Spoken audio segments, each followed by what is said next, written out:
Salut à tous, j'espère que vous allez bien. Aujourd'hui, je suis à la patinoire de Megève avec les hockeyeurs de la Ligue de France de hockey sur glace, mais aussi avec les hockeyeurs de Megève. Depuis 3 saisons, la Ligue organise un stage technique, tactique, mais aussi de préparation physique. L'une des personnes importantes de ce stage et le créateur de ce stage est Grégory Spencer. Hier, je me suis entretenu avec lui, je vous propose d'écouter son entretien.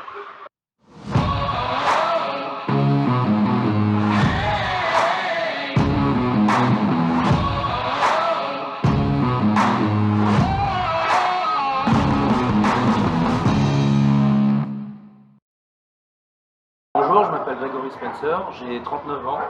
Je suis conseiller technique à la Ligue Île-de-France de hockey sur glace depuis 4 ans maintenant. Alors le stage de Megève était un projet que j'ai eu depuis de très longue date, puisque j'ai grandi ici une grande partie de mon adolescence. Donc ça me tenait à cœur de revenir dans une station que j'ai aimée et que j'aime toujours. Ce stage est organisé depuis 3 ans maintenant. La première saison, la Ligue Île-de-France a été la seule ligue organisatrice. Désormais, depuis 2 ans, on travaille en étroite collaboration avec en priorité mon collègue qui est conseiller technique des ligues Bourgogne-Franche-Comté et Grand Est, qui s'appelle Yann Bonachen. Et puis évidemment, les élus de ces ligues collaborent avec les miens.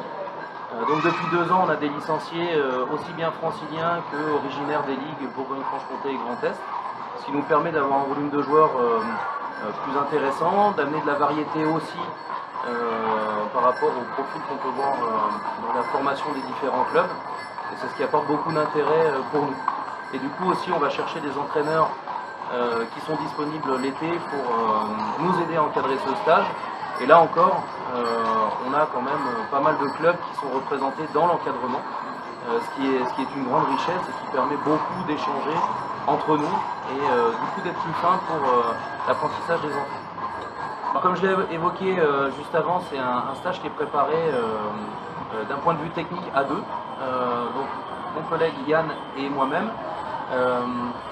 On a souhaité mettre des thématiques essentiellement de développement technique individuel en priorisant sur le patinage, puisqu'on se rend compte que c'est un des principaux défauts qu'on peut relever au cours des visites de club qu'on a l'occasion de réaliser pendant la saison.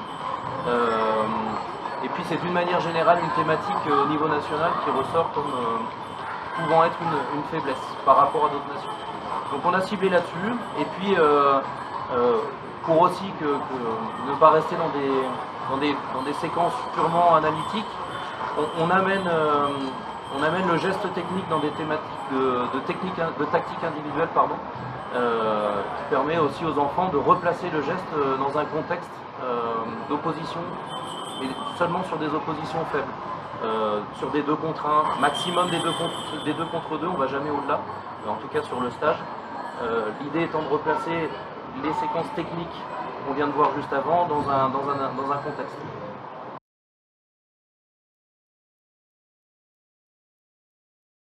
Donc avec mon collègue Yann, on a eu une réflexion sur la manière d'amener les contenus hors glace.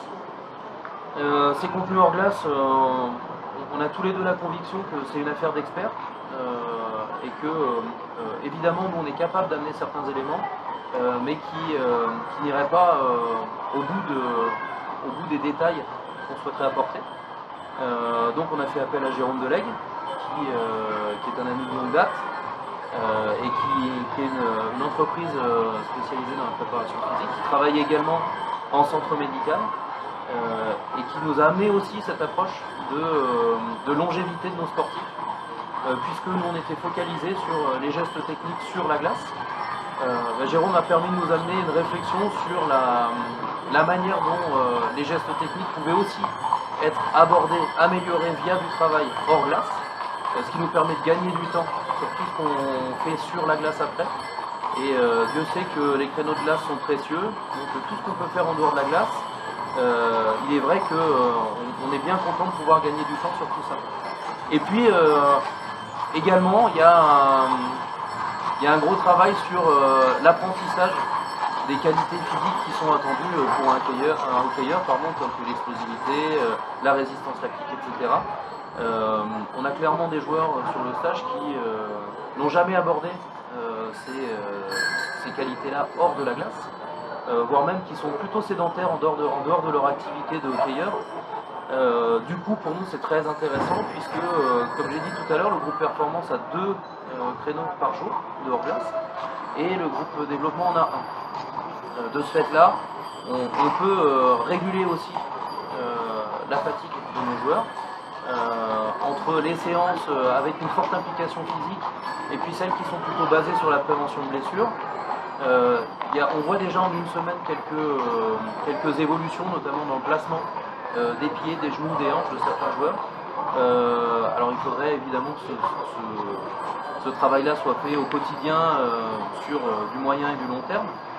Mais en tout cas pour nous ça a un vrai intérêt puisque pour les enfants qui captent ces informations-là et puis qui arrivent à les garder en tête et à reproduire certains exercices qui sont montrés par Jérôme dans leur quotidien, on voit vraiment des améliorations. Et en particulier pour certains enfants qui ont fait le stage pendant 3 ans. En 3 saisons, on avait des enfants qui pouvaient être un petit peu désaxés ou qui manquaient de coordination et qui aujourd'hui ont retrouvé un équilibre, sont devenus fonctionnels et sont capables de réaliser des exercices complexes de coordination.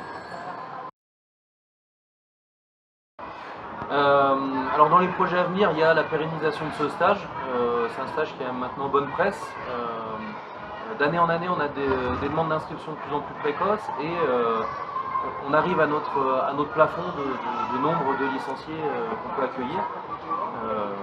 Du coup, on souhaite le maintenir, donc ça dépendra aussi de plein de paramètres, notamment la réservation des créneaux de glace, etc.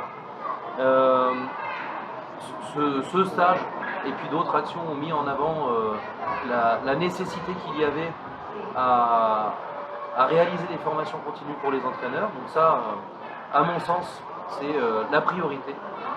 Aider les entraîneurs peut-être à renouveler leur pratique et puis pour ceux qui ont moins d'expérience à en acquérir en sollicitant des entraîneurs d'expérience qui peut-être sont passés dans des pays étrangers puis qui sont allés chercher des méthodes différentes. Et puis enfin, toujours parmi les projets, notre objectif à Yann Bonachen et moi-même est de continuer à collaborer ensemble pour multiplier le nombre d'actions sur nos 3 ligues. Alors pourquoi ça? Parce que tout simplement notre action est coordonnée par un cadre d'État qui doit assurer la gestion des ligues Bourgogne-Franche-Comté, Grand Est et Île-de-France. Ce qui fait qu'on a un travail assez en collaboration étroite, Yann et moi-même. Ce stage a démontré qu'on était capable de le faire. Désormais, on aimerait le faire sur chacune des périodes de vacances scolaires pour aller plus loin, amener plus de régularité dans les retours qu'on fait aux licenciés de nos différents secteurs et également continuer aussi à solliciter les entraîneurs des clubs pour pouvoir leur permettre d'avoir accès au contenu fédéral pour ceux qui n'y ont pas accès. Voilà, cet entretien est terminé, j'espère qu'il vous a plu. Si vous êtes intéressé par ce genre de stage, n'hésitez pas à contacter la Ligue de France de hockey sur glace ou encore à contacter les sponsors. Si vous avez apprécié cette vidéo, vous pouvez la liker mais aussi à vous abonner à ma page. Je vous souhaite une très belle journée depuis la patinoire de Megève et à très vite pour de futures vidéos.